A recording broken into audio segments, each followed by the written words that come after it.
मीरा चरित सौभाग्य कुंवरी राणावत। राधा राधा राधा राधा। कृष्ण भक्त संत द्वारा प्रदत्त ठाकुर जी। एक बार ऐसे ही मीरा राजमहल में ठहरे एक संत के समीप प्रातःकाल जा पहुंची। वे उस समय अपने ठाकुर जी की पूजा कर रहे थे। मीरा उन्हें प्रणाम करके कुछ दूर बैठकर देखने लगी। महात्मा ने पूजा करके भोग लगाया और मीरा को प्रसाद देते हुए पूछा, क्या नाम है बेटी? मेरा नाम मीरा है बाबजी। आप यह सब क्या कर रहे थे? मैं पूजा कर रहा था ठाकुर जी की। यही ठाकुर जी हैं? हमारे मंदिर में तो ठाकुर जी बहुत बड़े हैं। यह छोटे ठाकुर जी कौन से हैं? मीरा ने कहा, मैं श्री कृष्ण की पूजा करता हूँ। यह मूर्ति भगवान श्री कृष्ण की प्रतीक है। प्रतीक तो छोटा बड़ा कैसा भी बनाया जा सकता है बेटी। क्या यही भगवान है महाराज?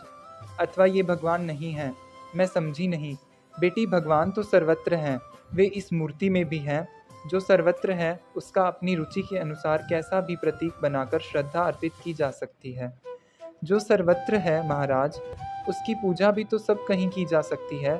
केवल किसी प्रतीक विशेष में ही पूजा का आग्रह क्यों हो? संत ने दृष्टि उठाकर मीरा को भली प्रकार देखा। उन्हें आश्चर्य हुआ कि लगभग 5 वर्ष आयु की यह बालिका कैसा गूढ़ प्रश्न पूछ गई। मीरा अब भी अपने प्रश्न का उत्तर पाने के लिए उनकी ओर देख रही थी। उन शांत निर्मल नेत्रों में उसका प्रश्न जैसे मूर्त हो उठा था। नेत्रों में ऐसी स्पष्ट अभिव्यक्ति उन्होंने कहीं नहीं देखी थी। जिज्ञासा, गरिमा, भोलापन, कोमलता और रूप सब ने मिलकर बालिका को अलौकिक बना दिया है। ऐसा समन्वय कहीं देखने में नहीं आया। मैंने कोई गलती की महाराज? मीरा ने पूछा। नहीं बेटी, मैं तो तुम्हारी बुद्धि की सूक्ष्मता पर चकित हुआ। सर्वत्र पूजा का निषेध इसलिए है कि प्रत्येक व्यक्ति, वस्तु और जीव के साथ हमारा अपना व्यवहार रहता है। उन सबके साथ पूर्ण सम्मान का व्यवहार सदा नहीं कर सकते। जैसे आज किसी वृक्ष की हमने पूजा की, कभी उसकी लकड़ी की आवश्यकता होने पर उसे काटना होगा। आज किसी पशु की पूजा की तो कल कदाचित उसे डांटना पड़े। इससे भाव में उपेक्षा हो आएगी। पूजा किसी की भी करें, एक की ही करनी चाहिए, जिससे इष्ट के प्रति दृढ़ भाव और सम्मान बना रहे। आगे जाकर धारणा दृढ़ होने पर कोई बाधा नहीं रहती। सर्वत्र भगवान ही हैं, ऐसा अनुभव होने लगता है। आरंभ तो प्रतीक से ही करना पड़ता है। यदि यह मूर्ति आप मुझे बख्श दें तो मैं भी इनकी पूजा किया करूंगी। नहीं नहीं बेटी, अपने भगवान किसी को नहीं देना चाहिए। वे हमारी साधना के साध्य हैं। मीरा की आंखें भर आईं। निराशा के निश्वास छोड़कर उसने ठाकुर जी की ओर देखा और मन ही मन कहा, यदि तुम स्वयं ही न आ जाओ तो मैं तुम्हें कहाँ से पाऊं? कौन लाकर देगा मुझे तुम्हारा प्रतीक? मैं बालिका हूँ, मेरी बात कौन सुनेगा, कौन मानेगा? मेरी शक्ति कितनी, बाबोसा को छोड़कर और किसी के पास तो मेरे लिए समय ही नहीं है। तुम न आओ तो मैं क्या कर सकूंगी? उसकी बड़ी बड़ी आंसू भरी आंखें छलक पड़ी। वह मुंह फेरकर अंतपुर की ओर चल दी। दूसरे दिन पुनः प्रातःकाल वह उन संत के निवास स्थान पर जा पहुंची। संत पूजा कर रहे थे। उसे आई जानकर एक बार आंख उठाकर उसकी ओर देखा और अपने कार्य में लग गए। मीरा प्रणाम करके एक ओर बैठ गई। पूजा होने पर उसने कल की ही भांति ही आरती ले धरती पर सिर टेककर भक्त और भगवान दोनों को प्रणाम किया। तुम ठाकुर जी को पाना चाहती हो? संत ने प्रसाद देते हुए कहा।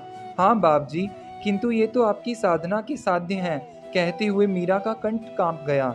अब ये तुम्हारे पास आना चाहते हैं, तुम्हारी साधना के साध्य बनकर रहना चाहते हैं? क्या सच? मीरा आश्चर्यचकित प्रसन्नता से भरकर बोल पड़ी। उसे अब जैसे अपने कानों पर विश्वास नहीं हुआ। सच पुत्री, रात स्वप्न में इन्होंने मुझे कहा कि मुझे मीरा को दे दो, मैं उसके पास रहूंगा। इससे बड़ा कौन है, इनसे बड़ा कौन है? इनके सामने किसी की क्या चले? कहते हुए उनके नेत्र भर आए। भरे कंठ से उन्होंने कहा, पूजा तो तुमने देख ही ली है। पूजा भी क्या बेटी, अपनी ही तरह नहलाना धुलाना, वस्त्र पहनाना और श्रृंगार करना, खिलाना पिलाना, केवल आरती और धूप ही विशेष है। किंतु वे मंत्र जो आपने बोले मुझे तो आते ही नहीं। मंत्रों की आवश्यकता नहीं है बेटी, ये मंत्रों के वश में नहीं रहते। ये तो मन की भाषा समझते हैं। इन्हें वश में करने का केवल एक ही उपाय है कि इनके सन्मुख हृदय खोलकर रख दो। कोई दुराव, छिपाव या दिखावा नहीं करना है। तुम ही सोचो, जो अंतर्यामी है उससे कुछ छिपाया भी जाए तो कैसे? तब क्यों न पहले से ही सब कुछ निरावरण रहे। अब रही मंत्रों की बात, अपनी बात अपने शब्दों में निसंकोच कह देना। लो इन्हें ले जाओ, खूब संभाल कर रखना। ये धातु के दिखते हैं पर हैं नहीं, इन्हें अपने जैसा ही मानना समझना। मीरा ने संत के चरणों में सिर रखकर प्रणाम किया और जन्मभूमि और जन्म के भूखे की भांति अंजलि फैला दी।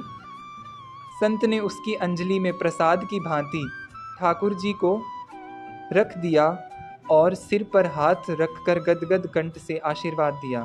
भक्ति महारानी अपने पुत्र ज्ञान वैराग्य सहित तुम्हारे हृदय में निवास करे। प्रभु सदा तुम्हारे सानुकूल रहे। मीरा ठाकुर जी को दोनों हाथों से छाती से लगाए उन पर छत्र की भांति थोड़ी झुक गई और डगमगाए पदों से वह अंतपुर की ओर चली। जय जय श्री राधे श्याम, जय श्री मीरा, जय श्री गिरधर। राधा राधा राधा राधा राधा राधा।